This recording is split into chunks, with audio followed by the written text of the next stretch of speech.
Hi, this is Sherry Veronica, and with me in studio today is Victor Callender, and he wanted to talk about a blog I just published on Dean's Town houses. I think they're being built by Tony Hoyers, and he and Santia Bradshaw are a team, and Santia Bradshaw is a member of parliament and she is the deputy prime minister of Barbados. So there's a lot of conflict of interest, but that's not the road we are going down on today.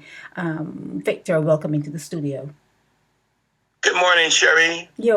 Morning to most people across the world. Good morning. Of course, most of you know I'm on the west coast of the United States of America, and it's morning time here, early morning. I hope you and your families are well.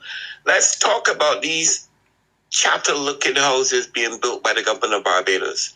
And I am offering to Sherry that those homes are very reminiscent of slave quarters. I mean, sincerely and seriously, in the 21st century, do we have better architects, better designers in Barbados that can move us away from plantation row houses? Those houses look like plantation row houses. Just because a person is poor or maybe a person is indigent does not mean that they deserve to be on plantation type dwellings or live in plantation type dwellings. So I'm sure with the brilliance in Barbados that they can build houses that would be more reminiscent of the 21st century, removing Barbadians from the bygone past of slave ownership and chapter-looking houses. What do you think, Sherry? I agree with you. I agree. Yeah. And that was just one of the things I wanted to talk about this morning. I also wanted to talk about the miscreant behavior of those given the power to represent Barbados, Sherry, abroad, represent the interests of Barbadian people like that Naval Greenwich and the other guy there in New York, who are supposed to be emblematic of representing Barbados' interests abroad. If you represent the country's interests abroad, despite whatever your political affiliation might be, you should be doing that with the best interests of the people of Barbados at heart. So you should be carrying out your own agenda and being a miscreant type individual, as did this Naval Greenwich do down there in Miami, and this other individual is reported to have done in New York. Yeah, I agree with you again. I agree with you. Yeah. I think well, we all know that power goes to the head of people, and I think that power goes to their head and they act out. They don't know. You have to be trained how to control yourself, and they should go through.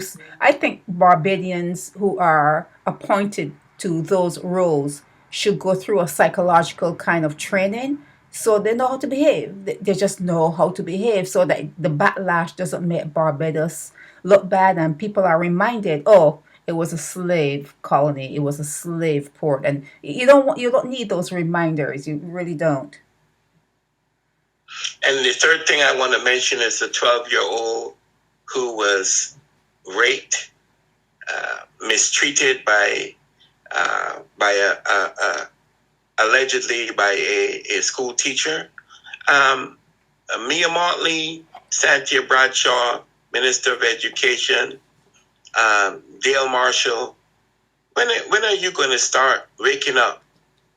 You wake up about everything else, but you don't wake up about the problems that Bajan children are faced with every single day. You should have psychological examinations prepared for every single person who intends to teach in Barbados. Agreed. At some level. Agreed. And those psychological examinations will root out the pedophiles that's in the midst of Barbadian school children. It's incomprehensible to me that for centuries you've been allowing the same thing to happen over and over and over again. Either you people are complicit with the behavior of these people that's raping Barbadian school children and battering them, or you're just ignorant. Which one is it? They're Don't raise complicit. your hands all at the same time. Yeah, they're complicit. Because They're complicit because lie detector. Every teacher should take a lie detector every term, and there should also be surveillance in the hallways and the classrooms, outside the bathrooms. There should be surveillance outside there. They have surveillance everywhere in Barbados. Almost all homes have it. So why can't you have it in the schools? These things should be done. There's no standard of conduct. No standards of conduct in a profession that's integral to the growth of Barbadian children. There's no standards of conduct. You know, any pedophilic act should be without a statute of limitations, just like murder. I agree. So if you committed an act of pedophilia, there should be no statute of limitations.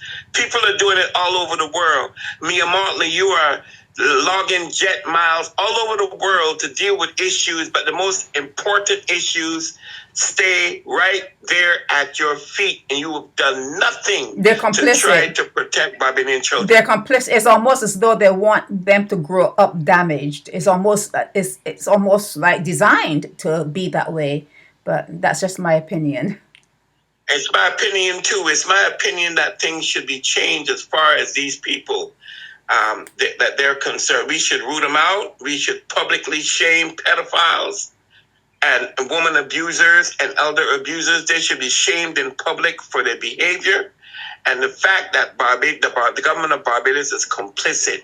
30 people sitting in the House of Assembly. They're going to be there today doing absolutely nothing to root out the dangers that Barbadian children face. It's scandalous and disgraceful, and that is a true pandemic that's been going on Barbadian soil for as long as we can recount, and it should cease. I agree.